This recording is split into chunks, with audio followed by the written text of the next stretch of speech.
Assalamualaikum warahmatullahi wabarakatuh. Selamat pagi, apa kabar anak-anak? Kembali lagi berjumpa dengan Pak Dadan, dan kita akan belajar tentang pendidikan Pancasila dan kewarganegaraan. Namun seperti biasa, sebelum memulai pelajaran, terlebih dahulu, marilah kita berdoa agar kita selalu mendapatkan perlindungan dari Tuhan Yang Maha Kuasa dan diberikan kemudahan serta kelapangan dalam menuntut ilmu. Mari kita berdoa sesuai dengan keyakinan masing-masing. Berdoa, mulai.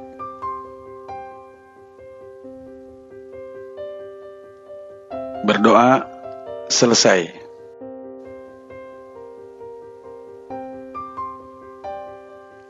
Anak-anakku sekalian, kalau pada pertemuan sebelumnya kita sudah membahas makna alinea-alinea pembukaan Undang-Undang Dasar Negara Republik Indonesia tahun 1945, maka pada kesempatan ini, insya Allah kita akan membahas tentang pokok-pokok pikiran yang terkandung di dalam pembukaan Undang-Undang Dasar Negara Republik Indonesia tahun 1945.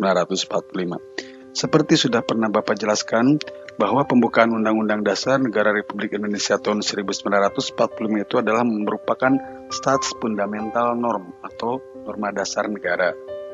Selain mempunyai makna yang sangat mendalam, pembukaan Undang-Undang Dasar Negara Republik Indonesia juga mengandung pokok-pokok pikiran, di mana pokok-pokok pikiran tersebut menggambarkan suasana kebatinan dari Undang-Undang Dasar Negara Republik Indonesia itu sendiri, yang nantinya akan dijabarkan dalam pasal demi pasal, serta di dalamnya mewujudkan titah hukum yang melandasi hukum dasar negara, baik hukum dasar tertulis maupun hukum dasar yang tidak tertulis. Dengan kata lain, segala hukum yang berlaku di negara Kesatuan Republik Indonesia harus bersumber kepada pembukaan Undang-Undang Dasar Negara Republik Indonesia. Kenapa? Karena di dalamnya terdapat dasar negara dan tujuan negara serta cita-cita nasional. Paling tidak, anak-anakku sekalian, ada 4 pokok pikiran yang terkandung dalam pembukaan Undang-Undang Dasar Negara Republik Indonesia tahun 1945. Kita mulai dengan pokok pikiran yang pertama. Pokok pikiran pertama adalah negara melindungi segenap bangsa dan seluruh tumpah darah Indonesia dengan berdasar atas persatuan dengan mewujudkan keadilan sosial bagi seluruh rakyat Indonesia. Pokok pikiran ini disebut juga atau dinamakan pokok pikiran persatuan. Negara, menurut pengertian pembukaan Undang-Undang Dasar, menghendaki persatuan. Dengan kata lain, penyelenggara negara dan setiap warga negara wajib mengutamakan kepentingan negara di atas kepentingan golongan dan kepentingan individu. Ya, mengingat negara kita merupakan negara yang terdiri dari beraneka ragam suku bangsa, agama, ras, dan antar golongan. Oleh karena itu, persatuan menjadi hal yang paling pokok untuk menjalankan negara kita, seperti bentuk negara kita juga negara kesatuan. Kemudian, pokok pikiran yang kedua. Pokok pikiran kedua dari pembukaan ini adalah negara hendak mewujudkan keadilan sosial bagi seluruh rakyat Indonesia. Pokok pikiran ini dinamakan pokok pikiran keadilan sosial. Pokok pikiran ini menempatkan suatu tujuan atau cita-cita yang ingin dicapai dalam pembukaan, sehingga dapat menentukan jalan serta aturan yang harus dilaksanakan dalam Undang-Undang Dasar. Untuk sampai pada tujuan tersebut dengan modal persatuan, ini merupakan pokok pikiran keadilan sosial yang didasarkan pada kesadaran bahwa manusia mempunyai hak dan kewajiban dalam kehidupan bermasyarakat, sehingga tujuan daripada negara kita untuk mewujudkan keadilan sosial bagi seluruh rakyat Indonesia, seperti halnya yang tercantum dalam sila kelima Pancasila, dapat diwujudkan.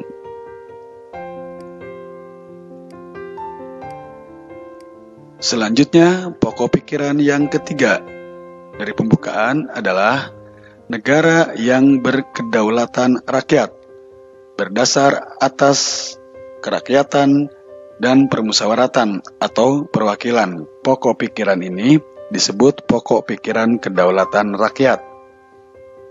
Pokok pikiran ini mengandung konsekuensi logis anak-anak bahwa sistem negara yang terbentuk dalam Undang-Undang Dasar harus berdasar atas kedaulatan rakyat dan permusyawaratan atau perwakilan. Aliran ini sesuai dengan sifat masyarakat Indonesia yang selalu mengedepankan asas musyawarah untuk mufakat dalam menyelesaikan suatu masalah atau persoalan. Ini merupakan pokok pikiran kedaulatan rakyat yang menyatakan bahwa kedaulatan di tangan rakyat dan dilaksanakan menurut undang-undang sebagaimana yang tercantum di dalam pasal Undang-Undang Dasar Negara Republik Indonesia tahun 1945. Pokok pikiran inilah yang merupakan dasar politik negara kita, ya, sesuai dengan yang tertera di dalam sila keempat Pancasila, yaitu kerakyatan yang dipimpin oleh hikmat kebijaksanaan dalam permusyawaratan perwakilan.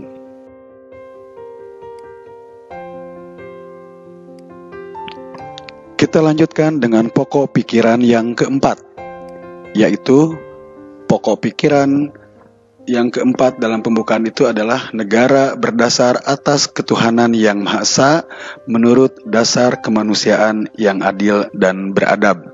Disebut juga pokok pikiran ketuhanan. Pokok pikiran ini mengandung konsekuensi logis bahwa Undang-Undang Dasar harus mengandung isi yang mewajibkan pemerintah dan semua penyelenggara negara lainnya untuk memelihara budi pekerti kemanusiaan yang luhur. Hal ini menegaskan bahwa pokok-pokok pikiran ketuhanan yang Maha Esa mengandung pengertian takwa kepada Tuhan yang Maha Esa dan pokok pikiran kemanusiaan yang adil dan beradab. Mengandung pengertian menjunjung tinggi harkat dan martabat manusia atau nilai-nilai kemanusiaan yang luhur. Pokok pikiran keempat ini merupakan dasar moral bagi bangsa dan negara kita, yang pada hakikatnya merupakan suatu penjabaran atau manifestasi dari sila pertama dan sila kedua daripada Pancasila. Keempat pokok pikiran pembukaan Undang-Undang Dasar Negara Republik Indonesia tahun 1945 tersebut mewujudkan cita-cita hukum yang menguasai hukum dasar negara kita, baik hukum dasar tertulis maupun hukum yang tidak tertulis. Pokok-pokok pikiran yang terkandung dalam pembukaan Undang-Undang Dasar Negara Republik Indonesia tahun 1945 merupakan penjelasan dari inti keempat alinea pembukaan Undang-Undang Dasar Negara Republik Indonesia tahun 1945. Demikianlah anak-anak pokok-pokok pikiran yang terkandung dalam pembukaan Undang-Undang Dasar yang nantinya keempat pokok pikiran itu akan dijabarkan lebih rinci lagi dalam pasal demi pasal yang ada dalam batang tubuh. Kalau dulu istilahnya batang tubuh, kalau sekarang pasal-pasal Undang-Undang Dasar Negara Republik Indonesia tahun 1945. Sekarang mari kita lanjutkan dengan sikap positif. Sebagai warga negara, tentu kita harus memiliki sikap yang positif terhadap pokok-pokok pikiran tersebut. Dan sikap positif tersebut harus kita laksanakan, harus kita lakukan, harus kita ejawantahkan di berbagai lingkungan. Dimulai dari lingkungan keluarga, lingkungan sekolah, dan lingkungan masyarakat, serta lingkungan bangsa dan negara. Bapak akan mulai menjelaskan contoh-contoh sikap positif dari setiap pokok pikiran yang 4 tadi, dimulai dari lingkungan keluarga, supaya kita nanti bisa melaksanakannya dalam kehidupan sehari-hari. Kita mulai dengan contoh sikap positif pokok pikiran persatuan dalam lingkungan keluarga, yaitu contohnya menghargai sesama anggota keluarga, menjaga sesama anggota keluarga, rukun serta sopan santun dengan anggota keluarga yang lain, terutama saudara-saudara kita dan orang tua kita. Yang kedua,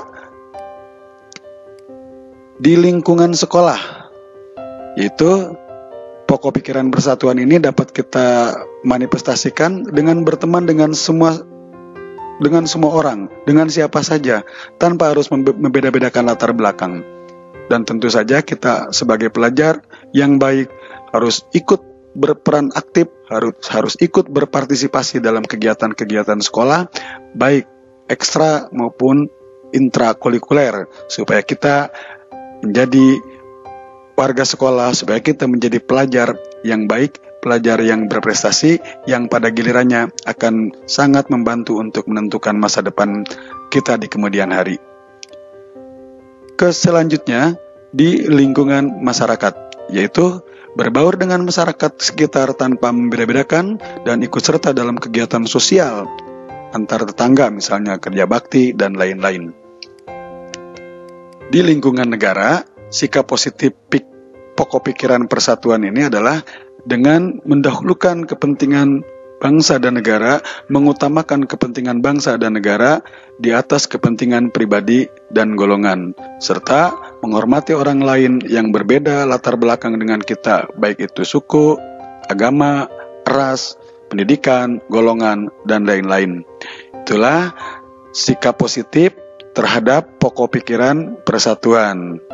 Kita lanjutkan dengan pokok pikiran yang kedua, yaitu sikap positif terhadap pokok pikiran keadilan sosial, dimulai dari lingkungan keluarga, yaitu tidak memaksakan kehendak terhadap anggota keluarga lain dan bersikap adil terhadap anggota keluarga lain, ya. Jadi kita harus bersikap adil, jangan mementingkan diri sendiri, jangan egois. Dan berikutnya di lingkungan sekolah, ya. Bagaimana sikap positif kita di lingkungan sekolah terhadap pokok pikiran keadilan sosial? Contohnya adalah menaati peraturan sekolah, masuk sekolah on time, tepat waktu, tidak kesiangan, ya, melakukan kewajiban-kewajiban kita sebagai pelajar di sekolah, melaksanakan semua tugas-tugas, dan tentu saja kita bertanggung jawab menjaga martabat dan nama baik sekolah kita. Selanjutnya di lingkungan masyarakat. Sikap positif pokok pikiran keadilan di lingkungan masyarakat dapat diwujudkan dengan cara menjaga harmoni, ya, menjaga pergaulan dan harmonisasi dengan tetangga. Jangan bertengkar dengan tetangga, ya, membantu tetangga yang membutuhkan, membantu tetangga yang mengalami kesusahan.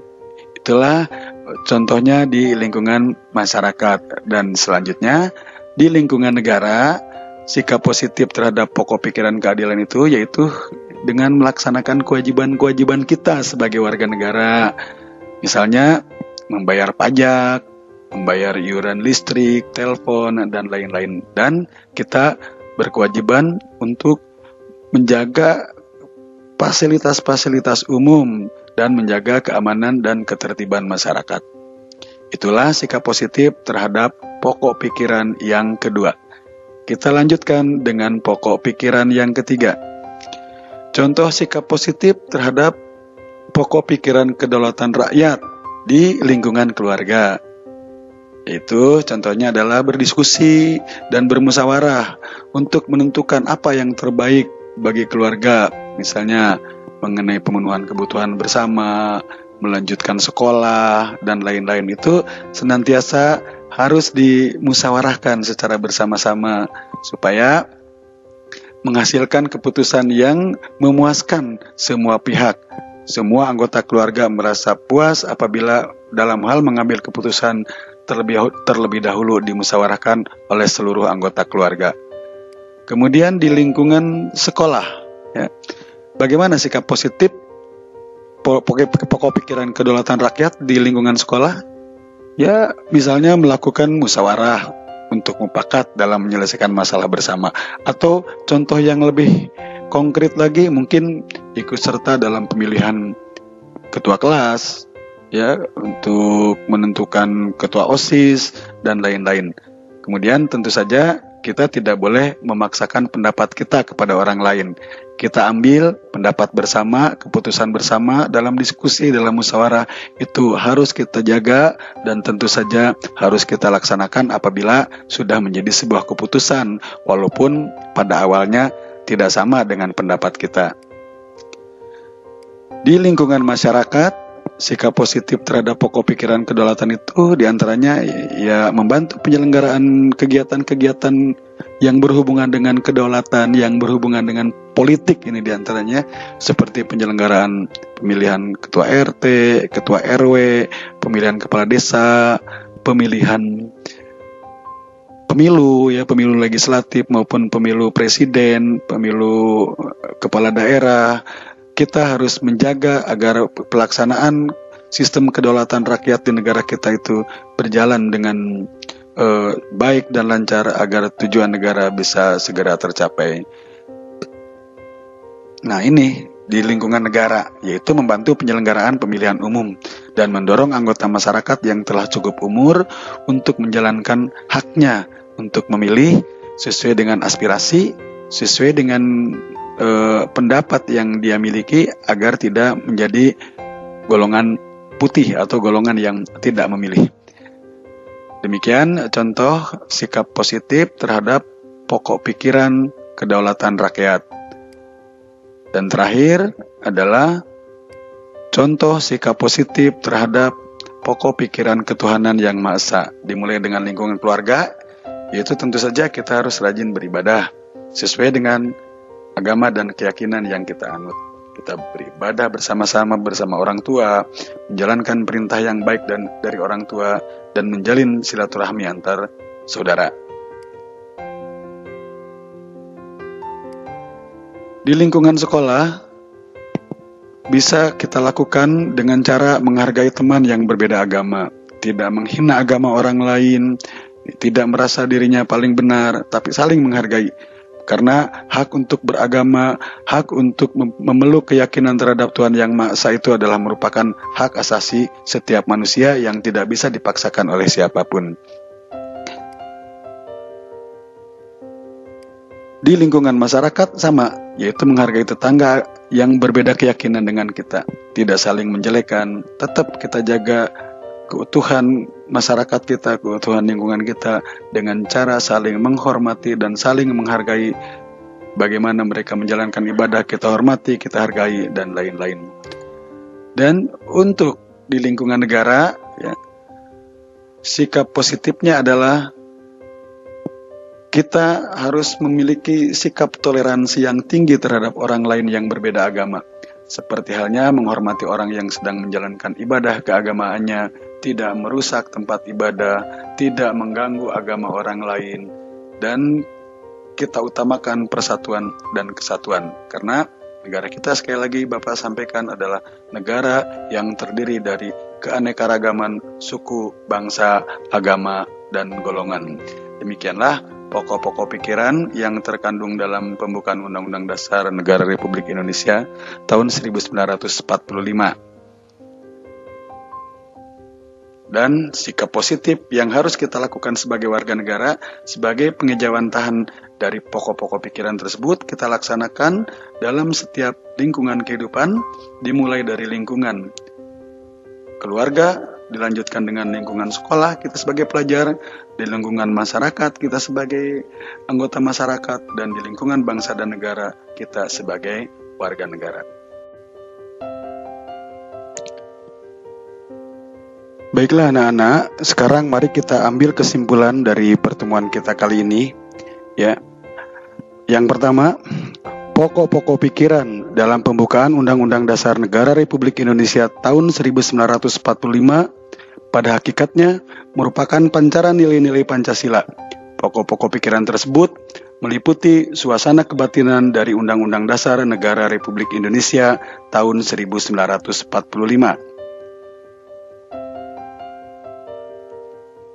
Yang kedua, pokok-pokok pikiran ini mewujudkan cita-cita hukum atau reh-said yang menguasai hukum dasar negara, baik itu hukum dasar yang tertulis atau undang-undang dasar maupun hukum dasar yang tidak tertulis. Undang-undang dasar pada hakikatnya menjabarkan pokok-pokok pikiran ini dalam pasal-pasalnya.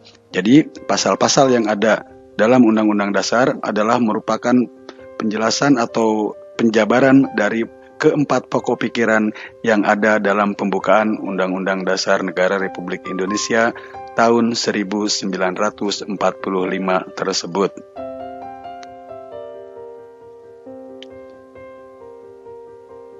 Yang ketiga, merupakan tugas seluruh bangsa Indonesia adalah untuk mempertahankan serta mewujudkan pokok-pokok pikiran pembukaan Undang-Undang Dasar Negara Republik Indonesia tahun 1945 tersebut dalam kehidupan sehari-hari, baik itu di keluarga, di masyarakat, maupun dalam kehidupan berbangsa dan bernegara, yang pada gilirannya tujuan dan cita-cita bangsa kita untuk menjadi bangsa yang besar di kemudian hari bisa dengan mulus dan lancar terlaksana sesuai dengan yang menjadi harapan kita semuanya.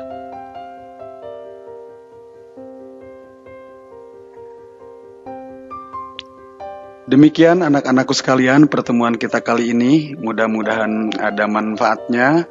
Kemudian nanti untuk tugas akan Bapak kirimkan melalui Google Classroom, tidak disertakan dalam slide ini. Ya, sekali lagi terima kasih atas segala perhatian. Mohon maaf atas segala kekurangan. Tetap semangat. NKRI harga mati. Wabillahi taufiq wal hidayah. Wassalamualaikum warahmatullahi wabarakatuh.